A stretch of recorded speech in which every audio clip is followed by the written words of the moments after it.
Hello students, તો આપણે આ યુનિટનો છેલ્લો ટોપિક જોઈ રહ્યા છે, ઢોળાવવાળા રસ્તા પર સમતલમાં ગતિ. બરાબર. તો આગળ આપણે ઢોળાવવાળા રસ્તા પર કારની ગતિ, સમતલમાં ગતિ આપણે જોઈ ગયા છે. તો અહીંયા જુઓ, ઢોળાવવાળા રસ્તા પર કારની ગતિ 3 માર્ક્સ. બરાબર. 3 માર્ક્સની થિયરી છે, આઈએમપી થિયરી છે. બરાબર. એના પરથી દાખલા પણ રહેશે, તે આપણે પછીથી જોઈશું. પણ આ જે છે આઈએમપી થિયરી, એ લાસ્ટની થિયરી છે આપણા યુનિટની. બરાબર. તો હવે ઢોળાવવાળા રસ્તા પર કારની ગતિ, ઢોળાવવાળો રસ્તો એટલે લાઈક આ રીતની. બરાબર.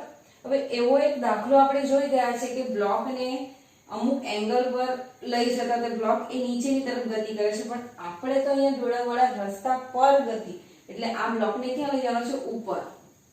એટલે આપણે રસ્તો ઇમેજિન કરવાનો કે રસ્તા પર આપણી કાર જતી છે ઉપર, ટેકરો ચડતા હોય તે રીતના. બરાબર. તો એની આકૃતિ અહીં આપણે ડ્રો કરીશું. પહેલા તો આપણો સમતલ છે, આપણી ઢોળાવવાળો રસ્તો છે. બરાબર.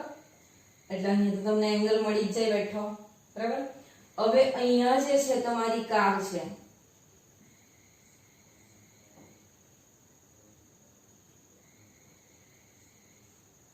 આ તમારી કાર છે કે જે આ દિશામાં ગતિ કરતી છે. પ્રવેગ એનો ક્યાં છે? તો આ દિશામાં છે. બરાબર. જો આ દિશામાં ગતિ કરતી હોય તો તમને આ દિશામાં શું લાગે? તો ઘર્ષણ લાગે. બરાબર. બીજું આપણે નોર્મલ શીખી જ ગયા છે કે જે આ જે છે એનું સેન્ટર છે, કારનું સેન્ટર, એટલે કે આ રસ્તાની સાથે સેન્ટર જે પોઈન્ટ છે એનો, તો એને નીચેથી શું લાગશે? mg. તો હવે તમે પેલું આપણે ઉદાહરણ આપણે જે જોઈ ગયેલા એ પ્રમાણે તમે મને કહી શકશો કે mg તો નીચે જ લાગે છે, પણ લંબબળ ક્યાં લાગશે? લંબબળ સીધું લાગશે કે આ રીતનું લાગશે? આપણે આગળના દાખલામાં જોયો ને, તો આ રીતનો તમારો બ્લોક હતો, તો જ્યાં એને mg નીચે લાગતું, તો શું લંબબળ આ રીતના લાગતું હતું કે આ રીતના લાગતું હતું? તો આ રીતના લાગતું હતું. બરાબર. તો આપણે અહીંયા પણ લંબબળ આ રીતના લાગશે.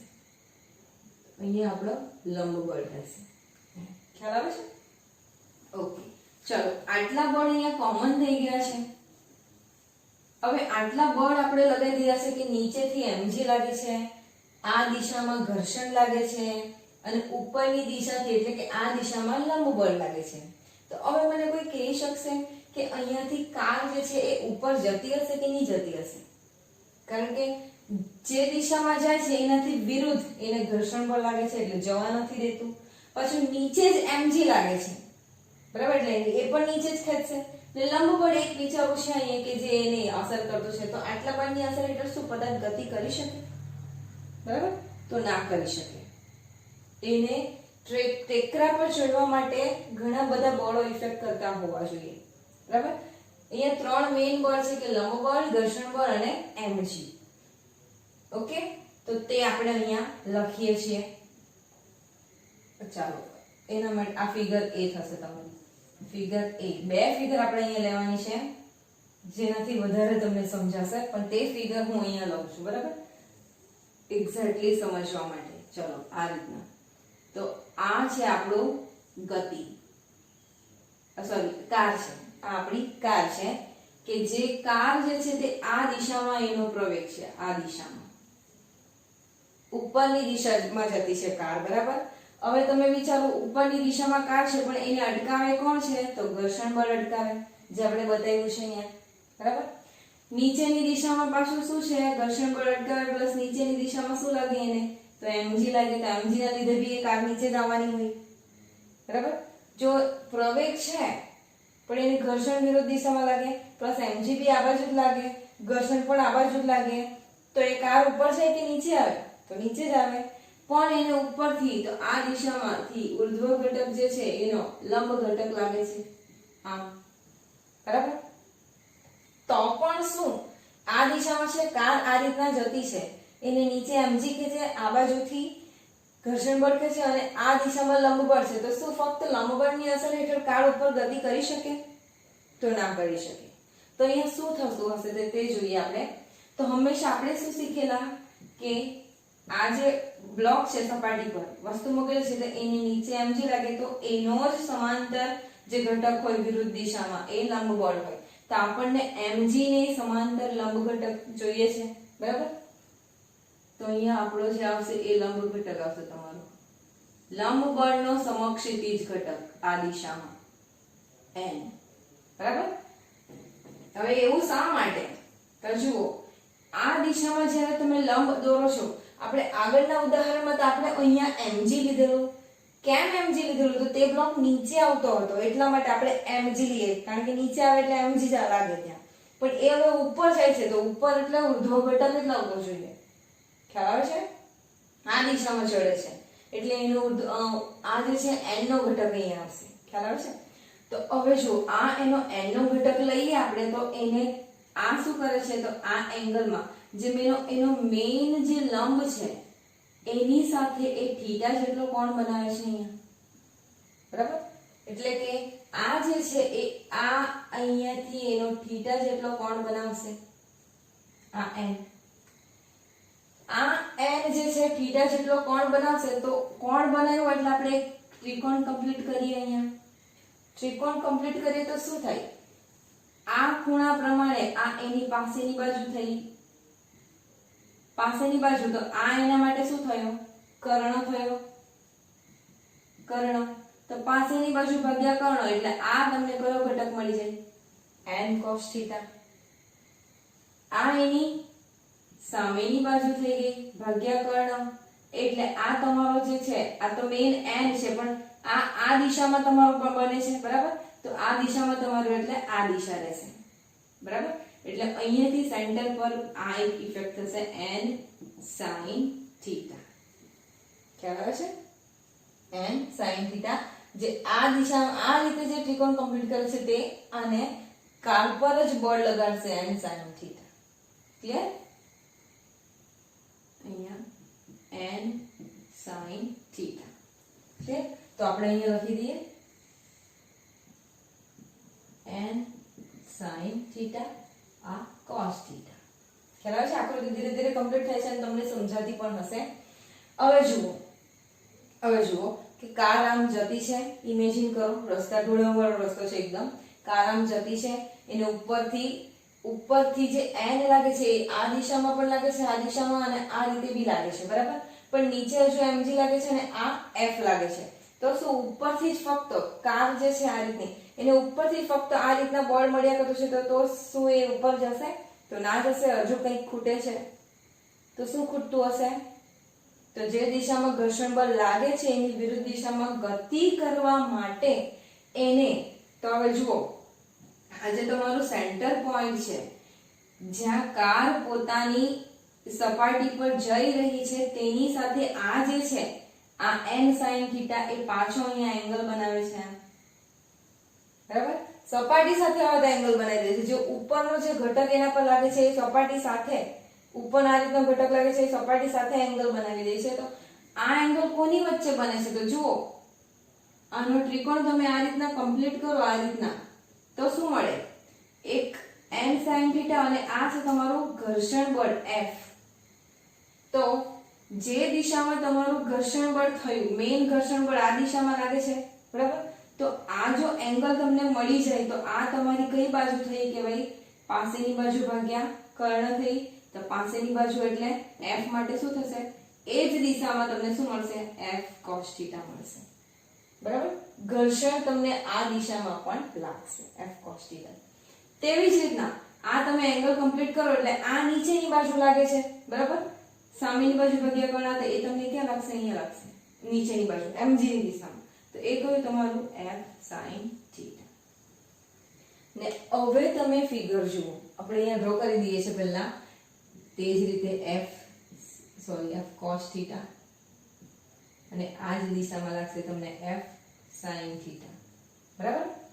હવે તમે જુઓ, કાર ઉપરની દિશામાં જતી છે, અહીંયાથી mg અને fc sin θ એને નીચે જેટલું લાગશે તેટલું ઉપર લાગશે. બીજું અહીંયાથી પણ બળ લાગશે, અહીંયાથી બળ લાગશે, અહીંયાથી બળ લાગશે, અહીંયાથી બળ લાગશે, અહીંયાથી બળ લાગશે, અહીંયાથી બળ લાગશે. એટલે બધી રીતે એ આ રીતના ઘેરાઈ ગઈ છે. કાર આમ જતી છે તો એને અહીંયાથી આટલી રીતે બળ લાગતું છે એટલે હવે બધા બળ એને શું કરશે, ઉપર ધક્કો મારશે, બેલેન્સ રાખશે. કારણ કે જો લંબ બળ ન હોત અહીંયા, લંબ બળ n અને એના cos θ અને sin θ ના ઘટક નહીં હોતે તો શું થાય, એ જેવી ઉપર જાય આ રીતની તેવી આમ ટર્ન થઈ જાય, ગબડી જાય આમ. પણ તેવું થતું નથી. શા માટે? કારણ કે ત્યાં લંબ બળ જે છે તેના બે ઘટકો પણ એના પર ઇફેક્ટ કરે છે, એટલા માટે. ઓકે, એટલે એ ગબડતી નથી અને સીધી ચડે છે. તો મિત્રો અહીંયા કેટલા બળ ઇફેક્ટ કરે? તો મેઇન ઘર્ષણ બળ, ગુરુત્વાકર્ષણ બળ mg વજનના કારણે અને લંબ બળ, તેની સાથે બે સમક્ષિતિજ ઘટકો લંબ બળ માટેના અને ઘર્ષણ બળ માટેના ઇફેક્ટ કરે છે. બરાબર? તો આ આકૃતિ હું અહીંયા ડ્રો કરી લઉં છું. આઈ થિંક તમને સમજાયું હશે. તમે ઇમેજિન કરશો એટલે ખ્યાલ આવી જશે તમને.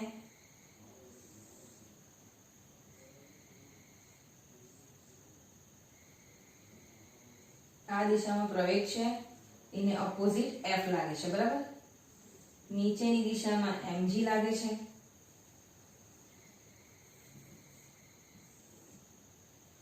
હવે પછી શું આપણે કર્યું? તો આ દિશામાં એનો લંબ બળ, બરાબર? સાધન જે શેપમાં હશે તે રીતના રહેશે n. તો એને આ દિશામાં પણ રહેશે n cos θ. ચલો બીજી માત્ર યુઝ કરીએ તો કમ્પ્લીટ થઈ જાય છે સામેની બાજુ. તો એ સામેની બાજુ તમારે અહીંયા રહેશે, અહીંયાથી મળશે, આ સેન્ટર પોઈન્ટ છે. આ દિશામાં n sin θ લાગશે. તે જ દિશામાં તમારો કયો ઘટક છે? f cos θ છે.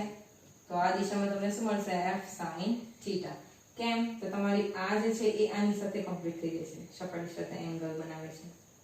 સમજાય છે? આની સાથે એંગલ બનાવે છે એટલા માટે. ક્લિયર? તો આ તમને એક આકૃતિ મળે છે અહીંયા. આ તમારી આકૃતિ થઈ ગઈ સેકન્ડ, જે ઈઝીલી તમે સમજી શકશો. બરાબર? આ મેઇન તમને આકૃતિ આપવામાં આવી છે, બંને પણ સમજીએ આ રીતના છે આપણે. બરાબર? તો હવે આપણે થિયરી કેલ્ક્યુલેટ કરીએ સમીકરણની મદદથી. IMP થિયરી છે તો ધ્યાનથી જોજો. એકવાર તમે આકૃતિ સમજી ગયા પછી તમે ઈઝીલી ગણી શકશો. તો જુઓ, આકૃતિ પરથી બંને આકૃતિ ફિગર બી પણ સાથે લેશું આપણે, ફિગર બી. આકૃતિ પરથી, બંને આકૃતિ પરથી તો કાર પર લાગતા બળો, કોમન બળો કયા છે? સામાન્ય બળો તો એક તો વજનના કારણે mg, બીજું લંબ બળ n, અને ત્રીજું કયું છે? તો ઘર્ષણ બળ છે, ઘર્ષણ બળ f છે. બરાબર? આ ત્રણ બળ કોમન લાગે છે આના પર, જે આગળ સમતલ રસ્તા પર બી લાગતું હતું. બરાબર? હવે n જે છે, લંબ બળના ઘટકો કયા છે? તો લંબ બળના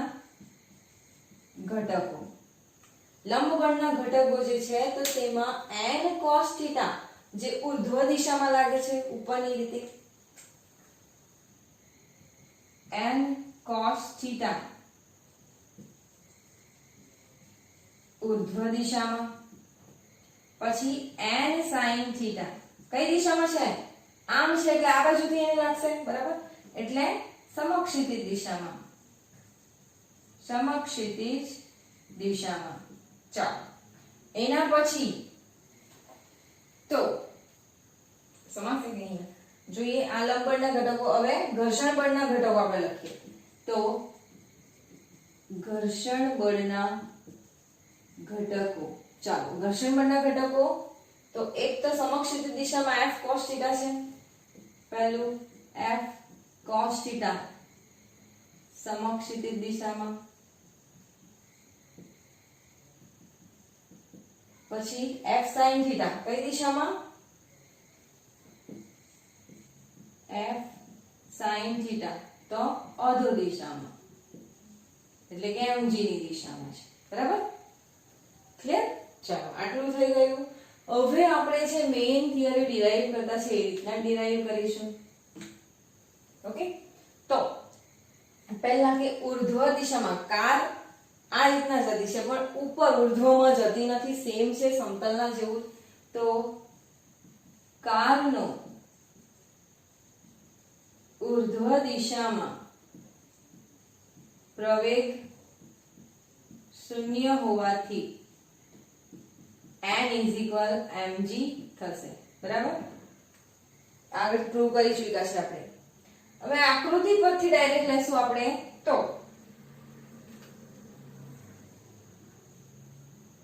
આકૃતિ પરથી ચલો એના ઘટકો જે બેલેન્સમાં રાખે છે એકબીજાને લીધે કારને બેલેન્સમાં રાખે છે તે લખીશું આપણે.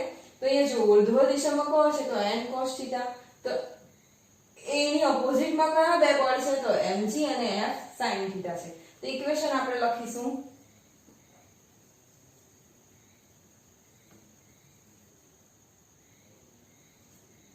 કે n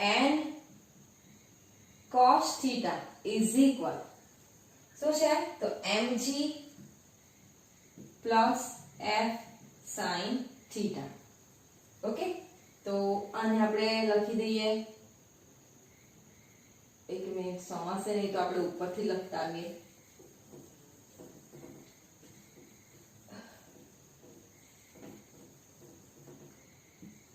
બીજો છે આનો f sin θ જે અધો દિશામાં છે, બરાબર, અધો દિશામાં. તો હવે આકૃતિ પર ડાયરેક્ટ લખશું. આકૃતિ પરથી શું છે તો n cos θ is equal શું છે આની અપોઝમાં સંતુલન આપતું બળ કયું છે તો mg plus f sin θ. તો mg plus f sin θ equation number 1 આપી દો. ચલો સમજાય છે ને કે અધો દિશામાં n નો જે લંબ ઘટક છે એ n cos θ is equal શું થશે f sin θ વત્તા mg, બરાબર, એક જ દિશામાં છે નીચેની. ચલો હવે f એટલે શું તો આપણે સ્થિત ઘર્ષણ લેવાનું છે કારણ કે ધીરે ધીરે ગતિમાં સ્થિત ઘર્ષણ માટે આપણે લેશું. હવે f is equal તો μs into n લેતા ડાયરેક્ટ મૂકી દેશું. n cos θ is equal mg plus μs into n sin θ equation number 2. ચાલો થઈ ગયું. f જે છે એ બરાબર μs into n લેવાનું છે એટલે સ્થિત ઘર્ષણાંક આપણે જોવાનો છે ત્યાં.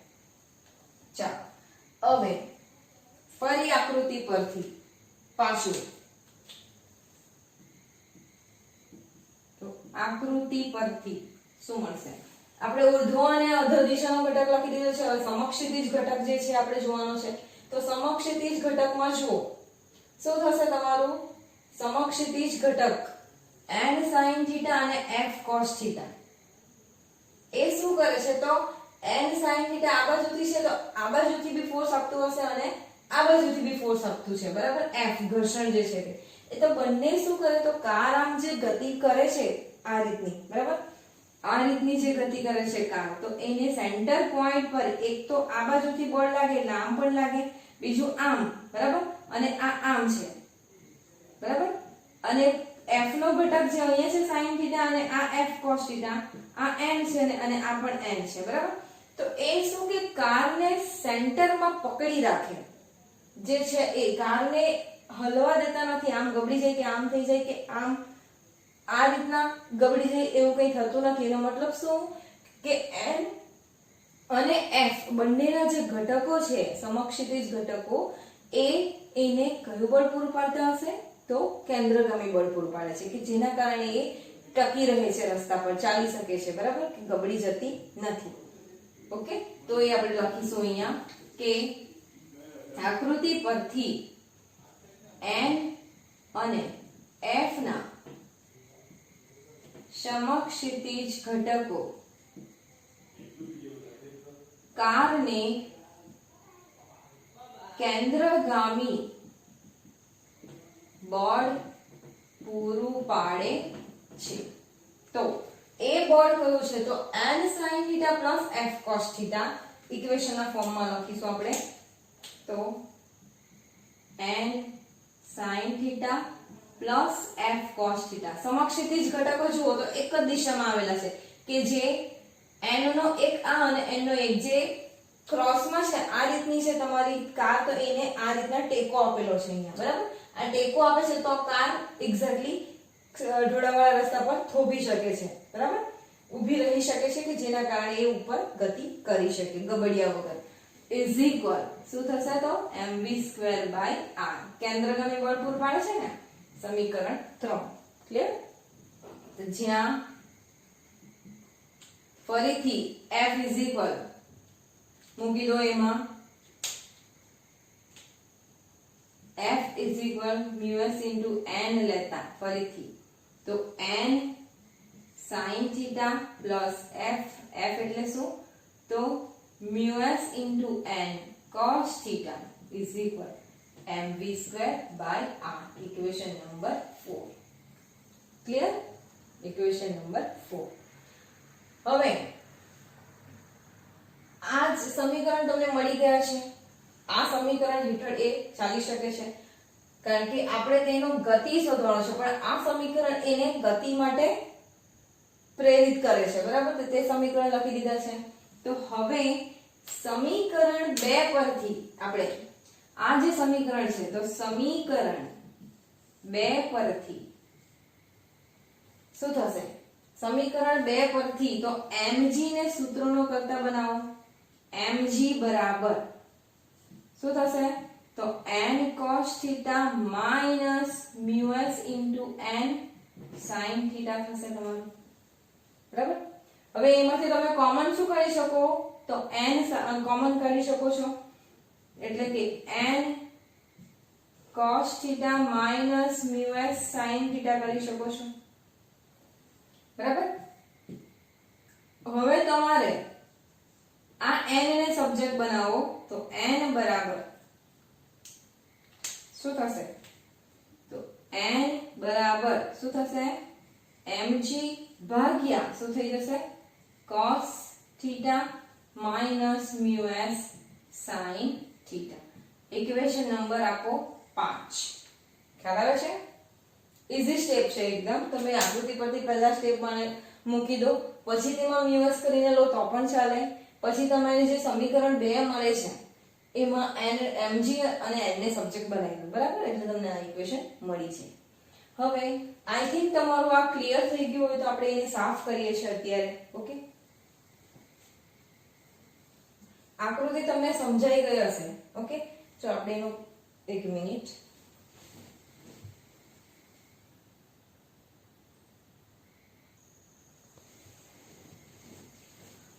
તો જુઓ, આપણે અહીંયા n ને સબ્જેક્ટ બનાવી દીધો છે, એટલે શું તો mg / cos theta minus μs sin theta મળી ગયું છે, બરાબર.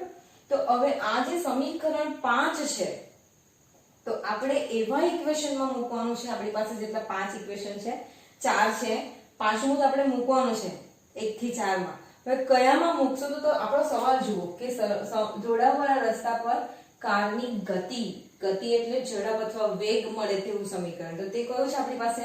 સમીકરણ કયું છે? સોરી 4. કયું છે? 4, બરાબર. તો હવે આપણે એને સમીકરણ 4 માં મૂકીશું. તો સમીકરણ 5 ની સમીકરણ 4 માં મૂકતા શું થશે? તો જુઓ, ક્યાં છે આપણું સમીકરણ 4? આવી ગયું. n ડાયરેક્ટ મૂકું છું. n એટલે શું તો mg / cos theta minus μs sin theta, sorry 2 વાર થીટા આવી ગયા છે અહીંયા,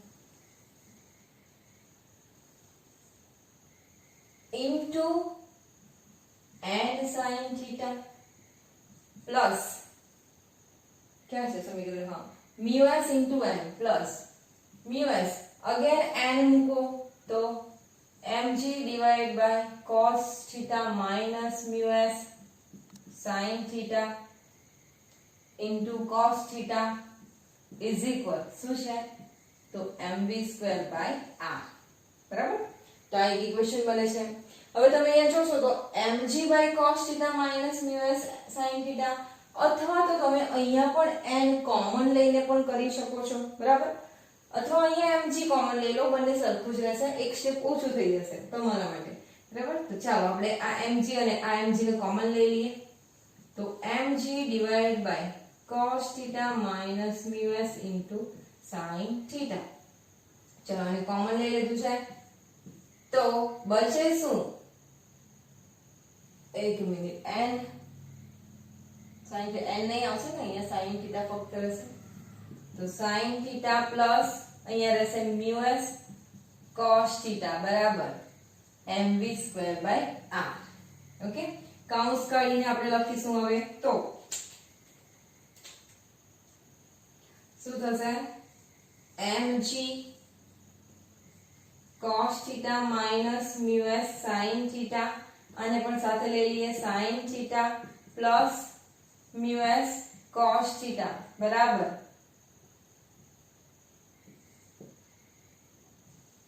mv²/r. કૌંસ કાઢી નાખ્યો છે તો હવે તમે જોજો આ બાજુથી m અને અહીંયાથી m શું થઈ જશે? કેન્સલ થઈ જશે બરાબર. એટલે તમારી પાસે શું રહેશે? તો g sin θ plus μs cos θ ભાગ્યા લઈ લો cos θ માઈનસ μs sin θ બરાબર ઇઝ ઇક્વલ સોરી m તો નીકળી ગયો v²/r. ક્લિયર? હવે બરાબર ધ્યાન આપજો કે g sin θ by cos θ g તો છે જ અહીંયા g રહેશે જ. હવે sin ભાગ્યા cos એટલે શું મળે તમને? તો tan θ મળે. ડિવાઇડ ટર્મ છે પાછી બરાબર. sin ભાગ્યા cos એટલે tan θ પણ અહીંયાથી cos અહીંયા નીકળી જાય તો અહીંયા 1 બચે બરાબર. માઈનસ μs cos θ પ્લસ અહીંયા μs. હવે જુઓ તો cos ભાગ્યા sin તો આ cos ને આપણે અહીંયા લઈ લઈએ cos તો અહીંયા 1 બચે તો * 1 જ થાય. લખો ના લખો કઈ ફરક ના પડે પણ અહીંયા તમને શું મળે? તો tan θ મળે બરાબર. આને અહીંયા લાવી દો ભાગ્યા કરીને બીજું μs છે બરાબર. તો μs tan θ મળે. ખ્યાલ આવે? ઇઝ ઇક્વલ શું મળશે? v²/r. ધ્યાનથી બરાબર જોજો. ઓકે, તો હવે આપણે જે સૂત્રોનો કરતા બનાવવાનો છે ગતિ પ્રમાણે તો v² ને સૂત્રોનો કરતા બનાવો ઇઝ ઇક્વલ શું થશે? v² બરાબર શું થઈ જાય? તો r આની સાથે મલ્ટીપ્લાય થઈ જશે તો rg tan θ plus μs divide by 1 minus μs into tan θ. શું મળે? v² is equal rg tan θ plus μs divided by 1 minus μs into tan θ. Okay, હવે આમાંથી આપણે સ્ક્વેર d² જે છે એ સ્ક્વેર કાઢી નાખીએ તો શું થાય? સ્ક્વેર જે છે આપણે એને કાઢી નાખીએ તો શું થશે?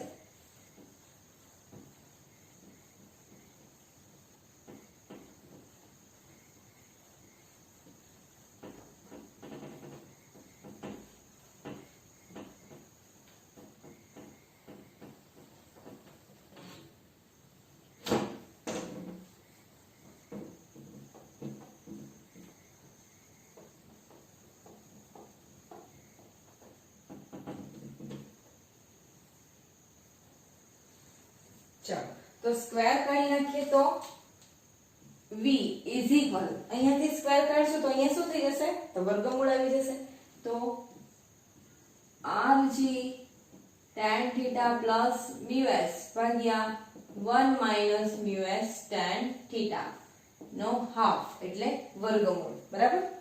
અથવા તો તમે પેલું વર્ગમૂળ કરીને પણ લખી શકો છો બરાબર.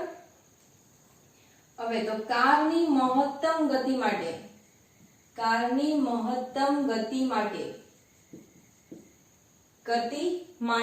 બરાબર v max is equal મહત્તમ ગતિ એટલે આપણે v max લખતા છે બરાબર. v maximum is equal શું થશે? તો વર્ગમૂળમાં rg tan θ plus μs divided by 1 minus μs tan θ no half બરાબર વર્ગમૂળ. ક્લિયર? તો આ ઇક્વેશન છે. પણ હવે તમે વિચારો કે ઢાળ પર કાર જતી છે અને ત્યાં તમને મહત્તમ ગતિ ના મળે અથવા તો ઘર્ષણ જ મળે તો શું થાય? ઘર્ષણ એટલે કાર ઊભી રહી જાય તો શું થાય? કાર ઉપર જશે કે નીચે આવશે? તો નીચે આવશે. એટલે આપણને ઘર્ષણ ઓછું જોઈએ કે વધારે? તો ઓછું જોઈએ. ઓછું એટલે આપણે 0 જ કરી દેવાનું, કારણ કે ઢોળાવવાળા રસ્તા પર તમે એક્ઝેક્ટલી એક્સિલરેટર ના આપો તો એ પોસિબલ ના બને, તો કાર નીચે આવવા લાગી જાય. બરાબર? એને આપણે ઉપર ચડાવવાની છે, ગતિ કરાવવાની છે. હવે μs 0 લેતા કારની મહત્તમ ગતિ માટે તો શું થશે? v 0 થઈ જશે. બરાબર? v 0 ના આવે પણ 0 થઈ જાય. બરાબર? v0 μs 0 લેતા કારની મહત્તમ ગતિ માટે શું મળશે તમને? હવે μs 0 તમે આમાં મૂકો તો શું થઈ જાય? rg tan θ 1 μs પાછું 0 એટલે આ તો 0 ભાગ્યા 1 જ થઈ જાય. તો તમને શું મળે? ફક્ત rg tan θ નો હાફ મળે. બરાબર? એટલે કે અહીંયા v0 બરાબર v0 પણ લખી શકો તમે rg tan θ. આ તમારું ઇક્વેશન થઈ ગયું. કોના માટે? ઢોળાવવાળા રસ્તા પર કારની ગતિ માટે. ક્લિયર? તો વાંચો, આકૃતિ સમજો, ઇમેજિન કરો ફિગર, પછી એના પરથી ઇક્વેશન પ્રૂવ કરો અને પ્રેક્ટિસ કરો, કારણ કે 3 માર્ક્સમાં એમપી છે. બરાબર? ચલો, તો આપણે નેક્સ્ટ વિડિયો લેક્ચરમાં પાછા મળીશું. ત્યાં સુધી વાંચજો. Thank you.